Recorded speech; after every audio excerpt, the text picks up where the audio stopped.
రెండోది కూడా మీరు ఒకసారి చూస్తే ఇక్కడ ముఖ్యమైన సమస్య అణు విద్యుత్ కేంద్రం. NPCIL అథారిటీస్ దీన్ని ఎప్పుడో ప్రారంభించారు, కొంత డబ్బులు కూడా ఇచ్చారు. R&R పూర్తిగా చేయలేదు. ధర్మవరం గ్రామానికి పూర్తిగా R&R ఇవ్వాల్సిన అవసరం ఉంది. రిమైనింగ్ PDFలు కూడా ఇవ్వాల్సిన అవసరం ఉంది.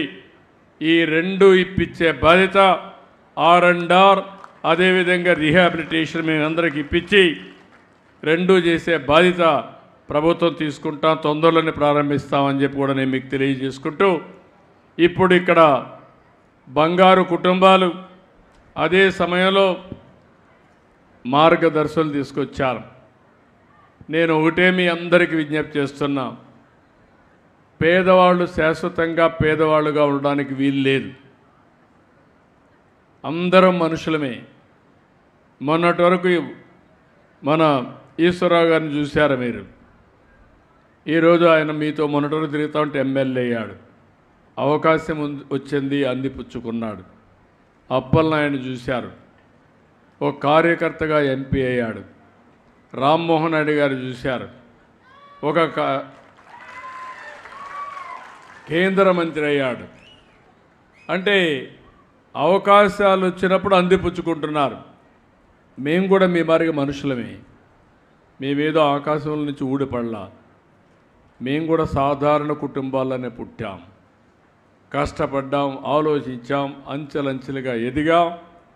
ఈరోజు దేశంలో విమానాలు నడిపే పరిస్థితి రామ్మోహన్ రెడ్డికి ఉంటే మీ జీవితాలు బాగు చేసుకునే పరిస్థితి మీకు లేదా అని మిమ్మల్ని అడుగుతున్నా.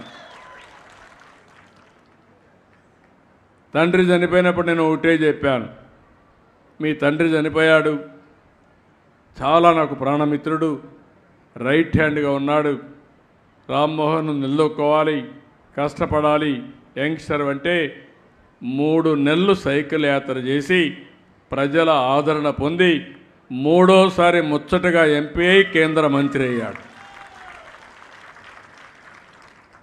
నేను అందుకే ఇలాంటి దారులు మీకు చూపించడానికి మార్గదర్శకులు కూడా తీసుకొస్తున్నా.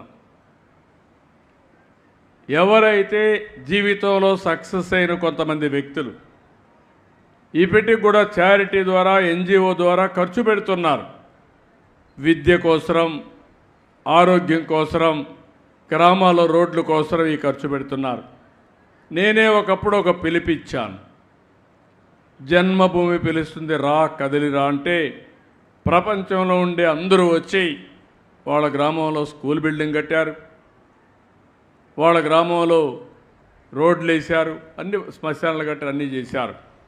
ఇప్పుడు నేను ఒక పిలిపిచ్చాను, సమాజం మీకు అన్ని విధాలా కలిసి వచ్చింది, మీ అదృష్టం బాగుంది, మీరు పైకి వచ్చారు. కానీ సమాజానికి తిరిగి ఇవ్వాల్సిన బాధ్యత మీ మీద ఉంది. అందుకే మీరందరూ ఆలోచించండి. హై నెట్వర్త్ ఇండివిజువల్స్ ఎవరైతే పై స్థాయిలో ఉన్నారో 10%, కింది స్థాయిలో ఉండే 20%ని అడాప్ట్ చేసుకుని బాధ్యత తీసుకుని వారిని పైకి తీసుకొచ్చే బాధ్యత మీదని ఈరోజు మార్గదర్శకులు కోరా. చాలామంది వచ్చారు. ఈరోజు మనం ఒక 2 నిమిషాలు వాళ్ళతో మాట్లాడి ఎట్లా టైఅప్ చేస్తాం మీకు చెప్తాం. ఈ పక్క బంగారు కుటుంబాలకు సంబంధించి కొంతమంది ఉన్నారు. ఒకసారి మైక్ ఇచ్చి నువ్వు మాట్లాడతావమ్మా, చెప్పమ్మా, నువ్వేం చేస్తావు చెప్పు. నీ పేరేంటమ్మా? గౌరవనీయులైన ముఖ్యమంత్రి గారు. అవసరం, నీ పేరు చెప్పమ్మా తల్లి. నా పేరు అల్లుపుల లెక్కమ్మ సార్. ఎంతమంది అమ్మా మీరు మీ ఇంట్లో? నాతో పాటు 4 ఉంటారు సార్. మేము 5 సార్.